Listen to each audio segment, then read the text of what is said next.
Hello, and welcome to another episode of Tiger Paws.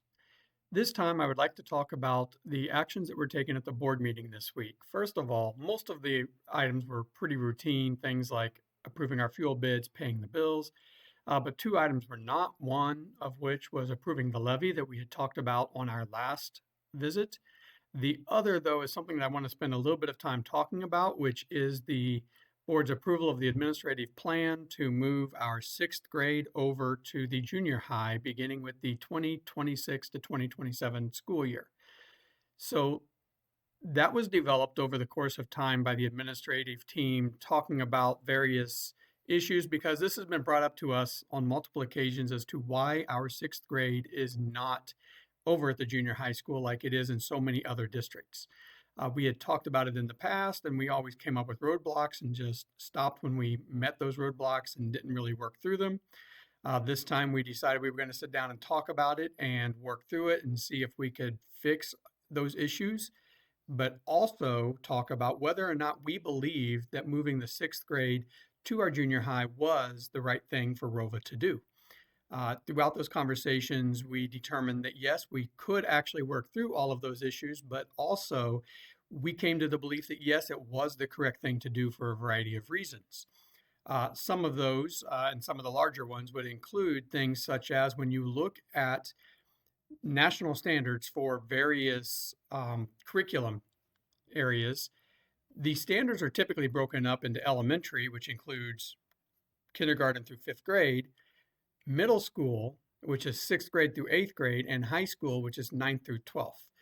With our sixth grade being in a different building than our seventh and eighth grade teachers, that made it more difficult for them to have consistent conversations and do what we call vertical alignment, which is the grade above talking to the grade below, and making sure that we have some continuity of instruction when we're providing our instruction across all of our standards and ensuring that we are covering all the material that we should be covering. With the sixth grade now being in the same building as our seventh and eighth grade, that gets easier because they are now right there together and they're doing professional development together, they're doing PLCs together. And so it just makes it so much easier for us to ensure that our students are being taught the material that is expected for them to be taught. Additionally, when we look at lunch standards, the lunch standards are divided in much the same way for nutritional guidelines. And with our sixth grade students being in a lunch with the fourth and fifth grade, they were getting standards that were not meeting the nutritional requirements that are set for sixth grade. So in order to ensure that we were able to provide them the appropriate lunch, we needed to move them to be with lunch with the seventh and eighth graders instead of being with the fourth and fifth graders. And so that provided that for us. Additionally, we also, as I have talked about on several occasions with anybody who wants to talk about it, really, um, we are constantly struggling with space issues in ROVA because we are adding programs, and when you do that, it requires more space and more classrooms. And so we are to the point where we really rarely have any extra classrooms in any of the buildings. When we looked at our enrollment for next year for our elementary, we are expected to need another section in kindergarten through fifth grade, but we have no classrooms in the elementary. But when we looked at moving the sixth grade over to the junior high school, that alleviates that space problem in the elementary, but does not create one in the junior high school because we can shift some things around in pre-existing classrooms that are already there in order to provide the space necessary in order to make this move.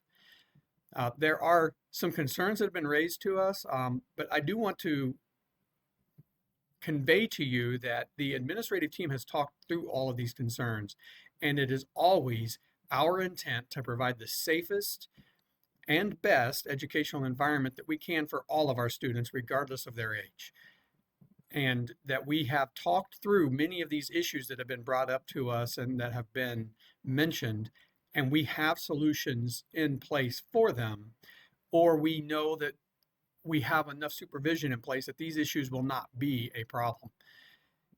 So I wanted to communicate in as much time as possible with our community that this grade, that we have decided to make this move, and that our sixth grade next year will be moving over to the high school. A couple of extra things that have been mentioned. DARE. The way we will be handling DARE now is that DARE for this year will be a fifth and a sixth grade program. And then beginning with next year and into the future, we will only be teaching DARE to fifth grade. In talking with Deputy King, our school resource officer, he said that actually the DARE curriculum is better designed for use with a fifth grade classroom rather than a sixth grade classroom. And so that's actually not a problem. And it will create a better program for him in the future for him to be able to move forward with our fifth grade. The other question that has often come up is how this impacts sports for our sixth, seventh, and eighth grade. There will be no change to how sports are done. We will still each year look at the rosters for seventh and eighth grade and determine whether or not to include the sixth graders. And once that determination is made, all sixth graders, if it is opened up, all sixth graders will be allowed to participate. It will not be limited by roster size. We do not do that. But that is one of the roster sizes is actually one of the reasons why we have to continue forward the way that we have been, because including sixth grade often creates very unmanageable rosters. And therefore, we need to limit the number of students in seventh and eighth grade. The one exception to this is track and field. That for track and field, we do always allow sixth graders. Track and field is a much more individualized sport, and having more students participate does not create the issues that it creates in other sports.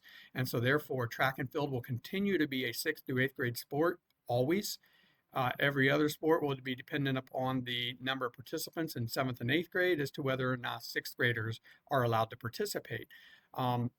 If you have any other questions regarding the move of sixth grade to the junior high school, please feel free to reach out to any of the administrative team, myself, Mr. Reese, Mrs. Danner, or Mr. Tucker, and we will work to answer those questions if we haven't already talked about them, or provide you the discussions and the solutions that we have come up with.